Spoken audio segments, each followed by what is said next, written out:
Assalamualaikum warahmatullahi wabarakatuh. Alhamdulillahirabbil alamin. Wassalatu wassalamu ala asyrofil mursalin sayyidina wa maulana Muhammadin wa ala alihi wa ashabihi ajma'in. Amma ba'du. Pada seluruh jamaah salat subuh rahimakumullah, karena suasana masih suasana Idul Fitri, kami atas nama pribadi mengucapkan minal aidin wal faizin kepada seluruh jamaah. Taqabbalallah minna wa minkum wa siyamana wa siyamakum taqabbal ya karim. Kami mohon maaf lahir batin apabila selama ini saya punya salah dan dosa dengan jamaah. Begitu juga apabila jamaah punya salah dan dosa pasti dimaafkan. Kepada seluruh jamaah rahimakumullah, karena masih bulan Syawal, kita akan bahas di luar buku ini, yaitu tentang bulan Syawal dan Idul Fitri. Karena ini anggap aja pengajian Syawal awal pertama ya. Seperti yang kita ketahui, ketika kita sudah puasa Ramadan, kenapa ditutup dengan Idul Fitri? Seolah-olah kita cerita tentang Id dan Fitri. Id artinya kembali, Fitri artinya fitrah. Fitrah artinya ciptaan awal manusia. Jadi manusia baru lahir dari perut ibu itu disebut dengan fitrah. Bahasa Arabnya fitrah. Ya, bahasa kita nyebut fitrah. Kita nyebut lagi zakat fitrah, zakat fitrah, zakat ciptaan. Semua yang baru lahir di muka bumi wajib dizakati. Semua orang yang lahir wajib dizakati. Bahkan yang lahir malam lebaran subuhnya harus dizakati. Karena sudah dicipta oleh Allah. Kecuali yang lahir setelah sholat Id ya belum dizakati kecuali tahun depan. Itu zakat fitrah. Fitrah artinya ciptaan awal. Ciptaan awal artinya belum ada apa-apanya. Artinya baru lahir, orang belum punya dosa, belum punya beban, belum punya kewajiban. Jadi masih bersih, tidak ada apa-apanya. Lah, tiap tahun manusia diwajibkan membersihkan dirinya, wujudnya dengan membayar zakat fitrah atau zakat mengembalikan kesucian ciptaan awal. Jadi kalau begitu orang yang ketemu Idul Fitri adalah kebahagiaan luar biasa. Karena dosa 1 tahun, begitu Idul Fitri dikembalikan bersih seperti bayi lagi. Bagi orang yang mau menjalankan syariat Ramadan. Yang enggak ya enggak gitu aja. Yang puasa ente ya kan, enggak zakat juga ente ya tentu tidak kembali kepada fitrah. Ya karena tadi harus ada proses mensucikan diri selama bulan Ramadan, baru Syawalnya dia Idul Fitri, kembali kepada kesucian. Ya tapi jangan dimaknai Idul Fitri itu hari hura-hura atau senang-senang, ya salah lagi nantinya. Karena ketika malam Idul Fitri itu semua kaum muslimin bergembira. Yang tidak bergembira hanya iblis dan para setan. Ya, ketika malam Idul Fitri dalam sejarah hadis itu iblis menangis.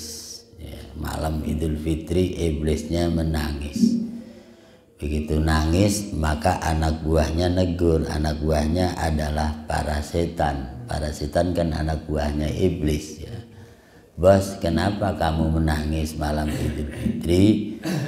Alasannya karena saya dengan kalian berjuang 1 tahun untuk membuat manusia beriman berlumur dengan dosa dan maksiat selama 1 tahun. Ternyata malam ini maksiat dosa itu sudah dihapus semua.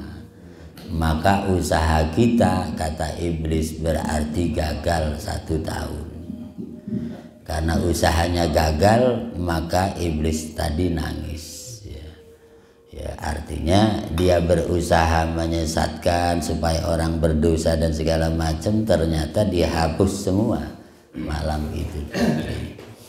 Maka iblis terus gimana? Kata anak buahnya yaitu para setan, terus gimana bos sekarang? Ya sekarang tugas kamu nanti habis Idul Fitri orang pulang sholat, kamu saya tugaskan dengan tugas yang berbeda. Sebagian tugas kamu goda mereka di pasar-pasar, di mall-mall. Ya. Yang kedua, goda mereka dengan tempat-tempat hiburan, entah pantai, entah apa. Pokoknya kamu habis Idul Fitri harus kembali berjuang lagi supaya dapat dosa lagi orang yang beriman.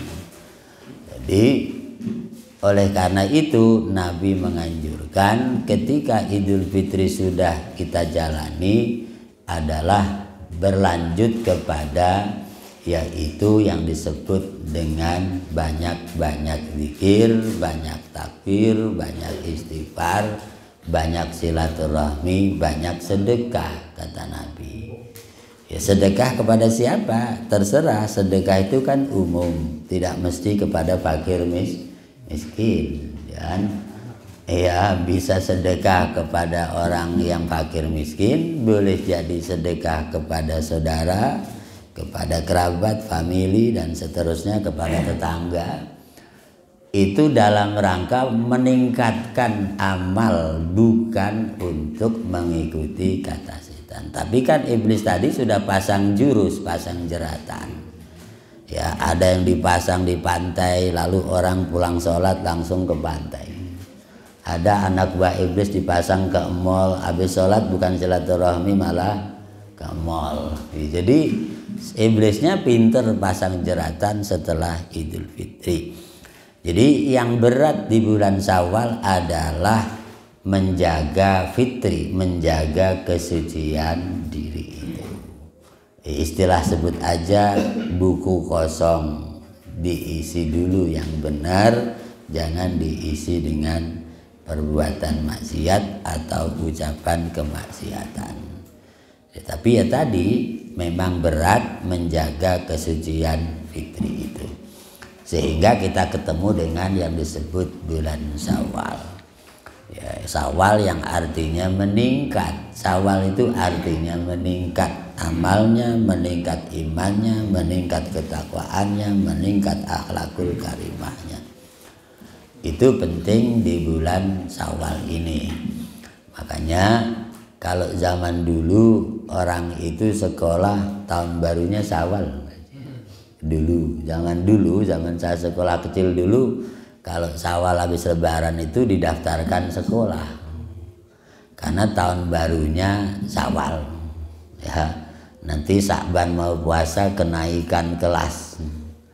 Ya, tapi gara-gara sekolah setahun setengah dulu, akhirnya sekarang sekolah naiknya bulan Juni ya.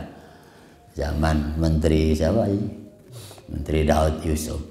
Ya, Menteri Daud Yusuf itu yang berubah sekolah setahun setengah. Ya tahun berapa itu? Iya, Daud Yusuf itu kan merubah ya pendidikan setahun setengah. Ya kalau nggak naik 3 kali ya tua di sekolah. Ya, tahun setengah.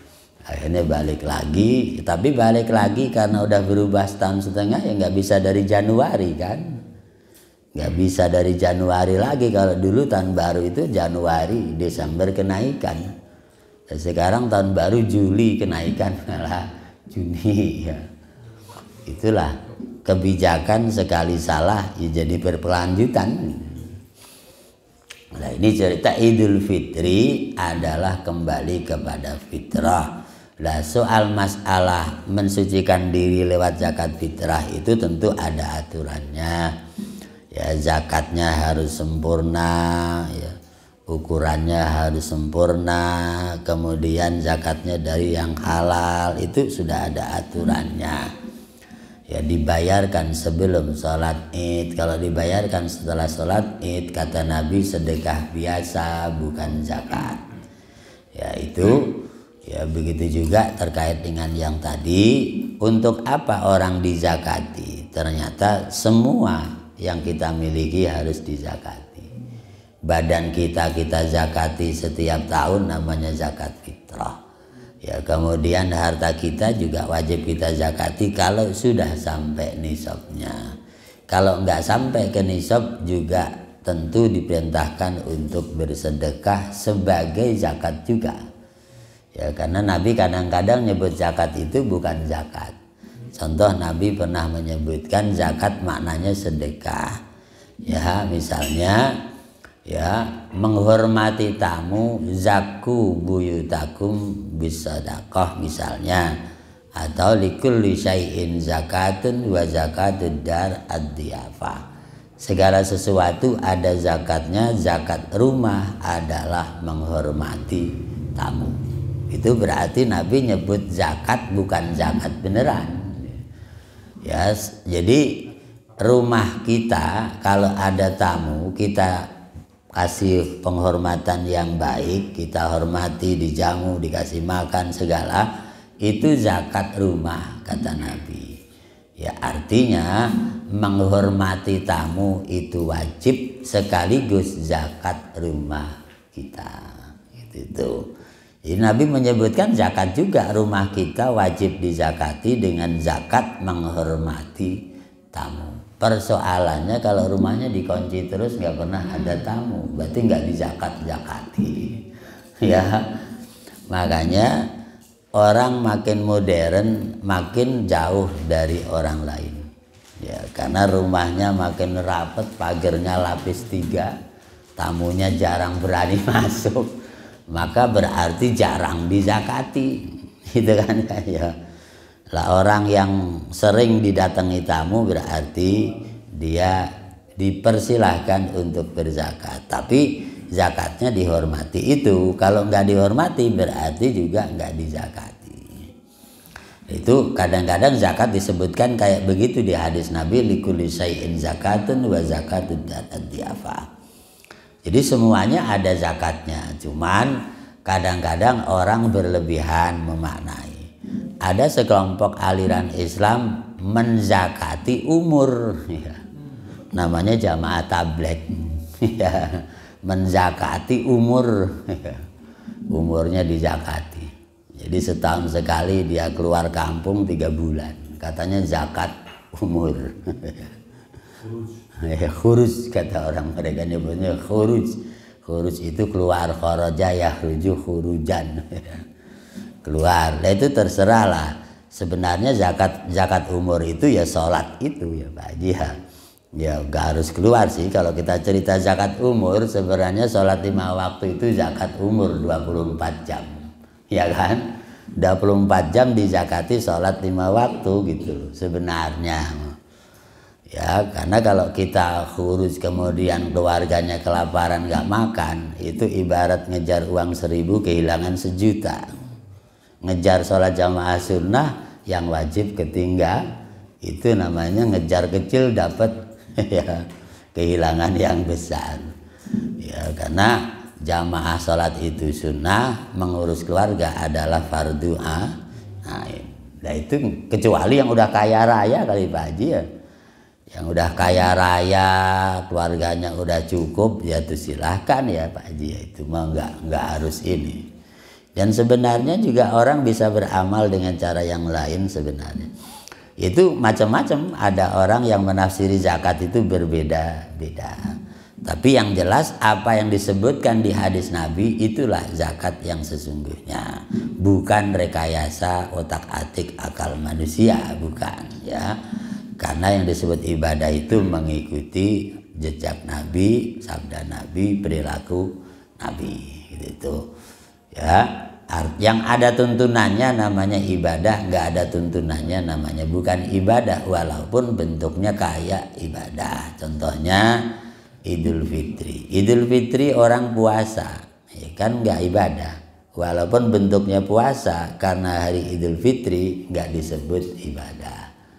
Karena tidak ada perintah Nabi nyuruh puasa Idul Fitri, gitu itu nggak ada. Sehingga kalau nggak ada referensinya berarti juga bukan ibadah walaupun bentuknya ibadah. Nah ini lah artinya di bulan Syawal itu kita disuruh meningkatkan satu, banyak sedekah, meningkatkan iman, meningkatkan ibadah, meningkatkan zikir, meningkatkan silaturahmi ya. Lah biasanya kalau zaman dulu kalau bulan Syawal pengajiannya lebih maju zaman dulu. Itu namanya Syawal peningkatan. Ya Syawal kan artinya peningkatan. Habis digembleng mental sebulan, naiklah di situ mentalnya. Yang tadinya nggak rajin, yang tadinya males jadi rajin, yang tadinya jarang ngaji jadi rajin, yang tadinya nggak ngaji jadi ngaji. Itulah bulan Syawal yang sesungguhnya. Ya, makanya bulan Syawal itu disebut setar awal pelaksanaan ibadah haji. Ya kan ya, dianggapnya awal ya perintah haji. Ya, makanya kenapa sih rukun Islam itu urutannya begitu rapi? Ya kan ketika Nabi di Makkah ada 2 rukun Islam, yaitu perintah sholat dan syahadat sekaligus. Artinya periode Makkah adalah periode penanaman iman dan ibadah. Gitu kan? Begitu Nabi hijrah ke Madinah tahun kedua ada perintah zakat, ada perintah puasa. Selanjutnya perintah haji. Artinya periode Madinah adalah periode zakat, puasa dan haji. Ya kan ya. Itu rukun Islam itu yang 2 di Makkah, yang 3 di Madinah. Gitu. Yang terakhir ya haji itu. Ya, jadi Nabi di Madinah di berapa tahun Pak Haji? 13 tahun. Ya, jadi Nabi itu haji sekitar cuman 9 tahunan. Ya, karena sebelum haji itu tahun kedua itu ada perintah tadi itu. Puasa kemudian zakat. Ya kan? Itu terus berikutnya tahun berikutnya baru ada perintah haji. Berarti kan sekitar hijrah pertama sampai tahun keempat itu perintah itu baru ada perintah haji. Sedangkan di Madinah cuma 13 tahun wafat. Berarti haji cuma sekitar 9 tahun Rasulullah. 9 kali maksudnya. 9 tahun berarti 9 kali. Itu juga enggak langsung. Ya enggak apa. Yang pertama malah Nabi diperintah haji nggak bisa haji, berarti sekitar 8 tahun, 8 kali. Karena ketika perintah haji, Nabi itu nggak boleh haji.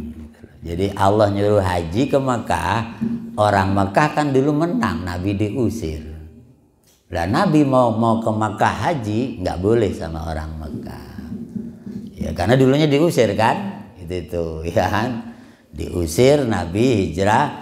Kemudian ada perintah haji sekitar 5 tahun berikutnya. Lah disitulah kemudian Nabi mau haji nggak boleh. Kemudian karena nggak boleh haji gimana? Maka diadakanlah semacam pemberontakan atau peperangan yang disebut Fathu Makkah idza jaa nasrullah wal fathu wa ra'aitan nasa yadkhuluna fi dinillahi afwaja. Ya udah, kalau nggak boleh haji kata Nabi, kita bawa senjata, kita serang Makkah. Itu. Jadi nggak langsung perintah haji bisa aja, dilarang gimana? Emang haji di Madinah kan nggak ada, Ka'bahnya di Makkah. Mau ke Makkah nggak boleh. Akhirnya umat Islam dari Madinah angkat senjata untuk menaklukkan Makkah, yang disebut Fathu Makkah idza jaa nasrullah itu. Itu. Setelah Nabi kembali ke Mekah menyerang Makkah dari Madinah dengan tentara yang kuat, maka Makkah kalah. Setelah kalah baru Nabi bisa haji. Gitu. Jadi nggak langsung perintah haji Nabi itu nggak boleh, kayak gimana yang punya wilayah nggak boleh ya. Itu. Ya makanya cerita itu dari zaman ke zaman memang selalu ada. ya itu kan. Jadi Nabi juga yang tempat lahirnya mau kembali ke kampung haji nggak boleh ya kan ya. Lah itu bisa terjadi kayak begitu. Ya sama juga dulu ketika berdirinya Arab Saudi. Arab Saudi itu kan berdiri tahun 1920. Jadi Arab Saudi itu dulunya berdirinya negara Saudi Arabia itu tahun 1920. Ya. Kalau kita kan 1945, dia 1920 Saudi itu. Lah itu revolusi namanya disebut revolusi Muhammad bin Saud. Muhammad bin Saud itu yang bikin revolusinya itu, makanya namanya nama dia Saudi, Arab Saudi. Namanya Muhammad bin Saud. Ya. Namanya Saud lalu Saudi. Namanya Muhammad bin Saud, pahlawannya gitu ya. Ya namanya Muhammad bin Saud. Cuman nama dia dipakai nama negara Saudi, negara Arab Saudi ya. Orang nyebut ainnya hilang, Saudi ainnya hilang ya. Arab Saudi, Saudi sebenarnya. Nah itu ketika Arab Saudi tahun 1920 Perang Dunia Kedua namanya Pak Haji ya, disebutnya Perang Dunia Kedua kan ya. Ya, itu kan tumbangnya Turki Utsmani. Jadi dulu Mekah, Madinah semua di bawah Turki. Syria, Irak, Palestina semuanya di bawah pemerintahan Turki Utsmani. Ya, lalu Perang Dunia Kedua itulah melepaskan diri dari Turki. Pertama lepas Syria, kemudian nyambung Palestina, nyambung Irak, nyambung Saudi tadi. Itu berdiri tahun 1920. Ini cerita terkait dengan tadi haji maksudnya. Lah ketika itu orang-orang Indonesia banyak yang mukim di sana. Lah Saudi belum adanya Hijaz. Ya, Hijaz itu Mekah dan Madinah disebut Hijaz. Ya disebutnya semenanjung Hijaz, Mekah, Madinah. Jadi iya, cuman Mekah Madinah. Lah zaman itu Syekh Nawawi juga adanya di Mekah Madinah, belum ada Saudi, belum ada.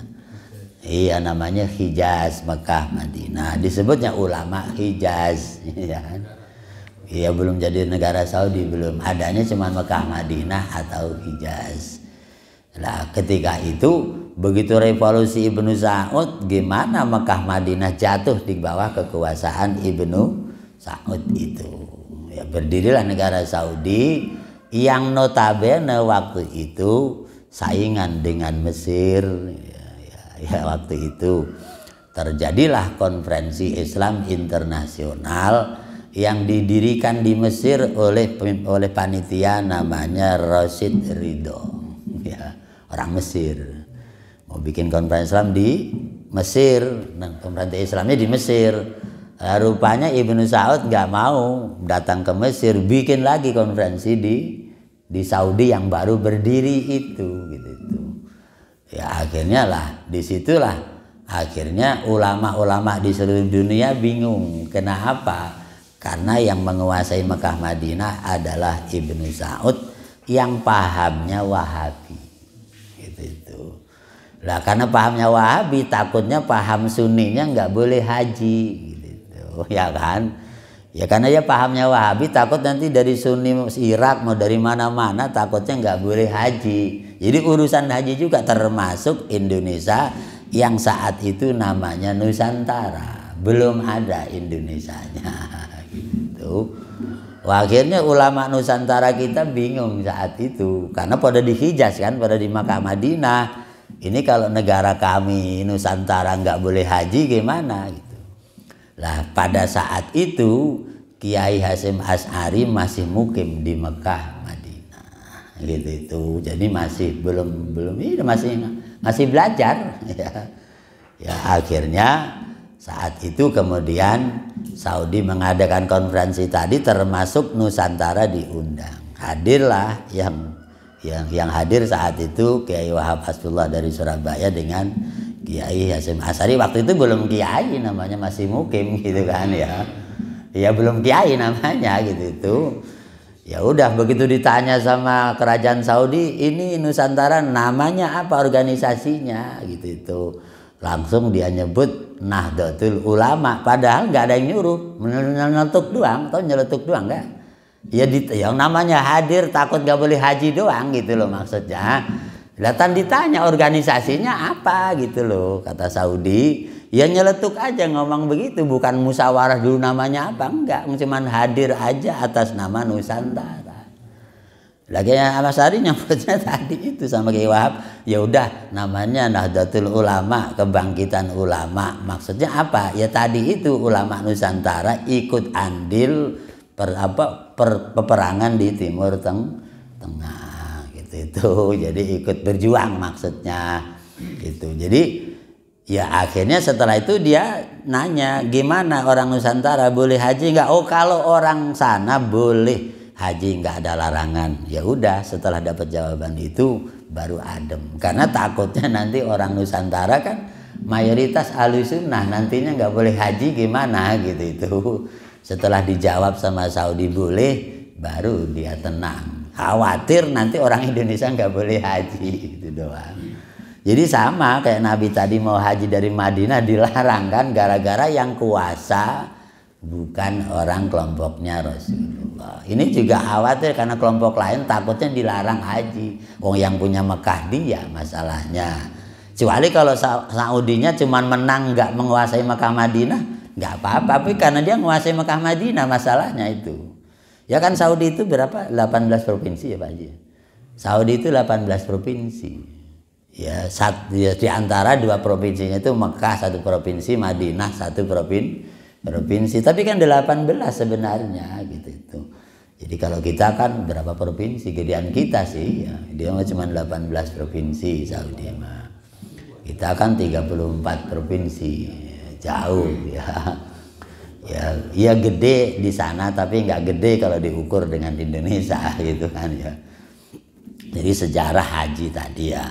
Jadi Nabi juga pernah mengalami kendala haji, sama umat Islam Indonesia pernah juga ngalami itu, ya kan ya. Tapi makanya kita bersyukur kalau mereka dianggap pahlawan, ya wajar karena memang mereka berjuang untuk kepentingan umat Islam. Takut nggak boleh haji, ya kan gitu itu. Cuman kan orang kadang nggak tahu apa sih NU lah. Kalau nggak tahu sejarah tadi nggak tahu kenapa dia bikin begitu di Indonesia. Khawatir setelah itu orang-orang Wahabi dari Saudi pada masuk ke Indonesia. Maka dibikinlah NU supaya paham Wahabi nggak mengacak-acak Indonesia yang sudah mengikuti Ahlussunnah wal Jamaah oleh Wali Songo saat itu. Ya karena Wali Songo kan pahamnya Ahlussunnah wal Jamaah semua. Mau dari Cirebon kayak dari semua, Jawa Timur sama, mau Banten sama. Supaya itu terlindungi secara politis, ya sudah begitu dijawab boleh haji ya udah, soal paham silahkan aja, yang penting orang Indonesia boleh haji itu doang. Ya kan ya. Itu ya. Itu sejarah haji kaitan dengan yang tadi itu. Nabi juga pernah itu dilarang haji lalu terjadi peperangan Makkah Madinah yang disebut dengan Fathu Makkah, idza jaa nasrullah wal fathu. Yang disebut Fathu itu ya Fathu Makkah itu, penaklukan Makkah oleh Nabi. Itu. Dan sekaligus setelah Makkah takluk, maka Nabi menguasai Makkah Madinah sampai revolusi perang sedang kemarin itu. Jadi Makkah Madinah itu sejarahnya tua dari zaman Nabi itu kan ya. Itu karena negara di dunia ini yang paling tua ya tentu Madinah. Dulu namanya bukan Madinah, namanya Yathrib. Ya kan? Karena kapalnya Nabi Nuh itu kabarnya kandasnya di situ. Ya. Jadi begitu juga Ibu Hawa juga di Jeddah. Jeddah juga Saudi juga sama aja. Maka dia disebut negara tertua. Nabi Adam dan Hawa terpisah 300 tahun, ketemu juga di Arafah. Saudi juga. Maka dia negara tertua di dunia. Ya gitu kan ya. India jatuhnya. Iya jatuhnya di India. Tapi kan istrinya di Jeddah. Ya, di Jeddah dicari-cari dari India, ketemu di Arafah. Artinya hidupnya di Makkah. Makkah juga. Arafah kan bagian dari Saudi. Iya kan? Loh, Arafah itu bagian dari Saudi gitu loh. Artinya ada di sana-sana juga gitu itu. Maka berkembang punya anak segala macam, Nabi Adam di situ-situ juga gitu itu kan. Dari Mekah itu. Maka disebut negara tertua. Yang menarik, Mekah itu kan pusarnya bumi. Mekah itu tengah-tengahnya bumi ini. Ya. Jadi seolah-olah hidup itu dari tengah minggir ya. Tengah minggir itu. Ya gitu kan ya. Itu manusia sampai ke Indonesia. Padahal Saudi ke kita berapa jaraknya, berapa ribu mil, jauh sekali. Uang pesawatnya aja 8 jam ya Pak Haji ya. 8-9 jam ya. Jadi tetap negara paling tua dia di dunia. Ya karena dia negara paling tua tentu sejarahnya berkali-kali berubah. Kadang Islam, kadang kafir lagi, kadang Islam, kadang kafir lagi. Namanya juga negara tua. Lah ketika Nabi lahir, Mekah emang negara Islam? Enggak, negara jahiliyah. Iya kan ya. Negara tua, sejarahnya bolak-balik. Kadang Muslim, kadang kafir lagi, kadang Muslim lagi, kafir lagi. Itu sejarah. Ya memang begitu manusia, kadang imannya turun, kadang imannya naik, kadang hancur imannya gitu kan ya. Ya contoh kita lah, sebelum ada Wali Songo kan Indonesia isinya ya tadi itu Nusantara. Nusantara agamanya juga bukan Muslim, agamanya Hindu Buddha. Ya kan tahun 1300 itu Indonesia masih Hindu Buddha. Yang kuasa Majapahit, itu kan Pak Haji ya. Kemudian Siliwangi ya kan ya, itu yang kuasa ya. Ya sejarahnya kayak begitu. Begitu datang Islam, bangsa kita mayoritas Muslim sampai sekarang. Dari abad 14 sampai sekarang 600 tahun tidak terasa Islam masuk di negara kita. Itu kan ya. Ya cuman masih bertahan berapa tahun ke depan kita tidak bisa menjawab. Ya kan, orang nyatanya Spanyol juga pernah jaya 700 tahun. Lalu Spanyol itu Islam pernah jaya 700 tahun. Ambruk sekarang Kristen semua. Lalu itu sejarah ya. Padahal Spanyol sudah melahirkan, ada tokoh namanya Imam Ghazali, ahli filsafat. Ada namanya Ibnu Sina, jago kedokteran, ya kan? Ada yang namanya Imam Razi juga jago kedokteran, ya. Ada namanya si Abdul Jabbar jago matematika. Lu itu orang-orang ulama Spanyol waktu jaya lu. 700 tahun perang dunia pertama kalah. Gitu kan? Begitu kalah ya budayanya kalah, Islamnya hancur, diusir dari Spanyol, dipindahkan ke negara Arab. Lalu penduduk Spanyol diisi dengan penduduk Kristen sampai sekarang. Itu kan di sejarah. Ya menyedihkan kan ya, diusirin. Nah kita sekarang sudah 600 tahun Islam di Indonesia. Beda setahun lagi dengan Spanyol, 100 tahun lagi. Ya 100 tahun lagi jatuh ke Spanyol apa enggak? Nah itu. Ya karena sekarang orang Islam sudah kelihatan nggak mau belajar para ulama, belajarnya ke media sosial. Boleh jadi ambruk 100 tahun lagi. Ya kan? Ngajinya pengennya ke media sosial. Ya di sana orang Yahudi yang posting. Akhirnya ulamanya disalahin, yang dibenerin Yahudi di medsos. Lah repot nantinya. Ya itu jadi masalah. Ya makanya di sini perlu introspeksi, karena kalau kita hitung dari kita tahun 70 ya Pak Haji ya, Pak Harto naik itu kan isunya PKI. Dengan cara membersihkan PKI, Pak Harto punya jurus nggak masuk masjid, nggak masuk musola PKI. Gitu kan Pak Haji ya? Ya jurusnya Pak Harto kan begitu dulu. Untuk menghindari mana PKI mana enggak, namanya politik adu domba disebutnya Pak Haji ya. Mengkelirkannya gimana? Yang masuk masjid, masuk musola berarti bukan PKI. Yang di jalan tembak di tempat, kata Pak Harto. Yang enggak di masjid berarti PKI, ditembakin di tempat, di mana aja dihabisin, kata Pak Harto. Ya dikarungin malah kata Pak Haji ya.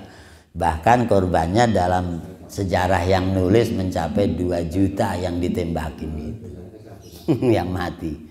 Ya akhirnya ketika itu yang di luar masih ditembakin mati, yang masuk masjid mushola yang nggak PKI, lalu diadakan pendataan sensus nasional. Hasilnya 99,9% Islam. Gitu loh Pak Agus. Sejarah bangsa harus kenal Pak Agus. Ya karena tadi nggak masuk masjid, nggak masuk mushola, PKI dibunuh di jalan, ya kan Pak Haji, di mana aja ketemu, yang ada cuman yang ada di masjid mushola. Begitu didata, Islam mencapai 99,9% bangsa Indonesia Muslim gitu. Walaupun Islamnya Islam ketakutan masuk masjid itu gitu. Karena kalau nggak masuk masjid saya didor masalahnya, gitu kan? Ya itu tahun 70 ya Pak Haji. Sejarah yang kita baca ya, kita masih kecil ya. Ya itulah, setelah itu berkembang sampai sekarang 2023 Islam tinggal 84%. Dari 99,9% tahun 70, sekarang Islam tinggal 84% dari penduduk Indonesia. Ya. Pertanyaannya ke depan kesedot terus apa enggak kan gitu. Artinya udah kesedot banyak, 99,9% sampai sekarang kesedot berapa persen itu? 84%. Berapa kesedotnya? Udah banyak kan? Berarti yang lain berkembang pesat. Kenapa? Karena yang lain punya uang banyak. Bagus ya. Orang Islamnya bermasuk agama lain karena dikasih uang. Karena orang kita itu mudah dipengaruhi dengan uang. Itu kan ya.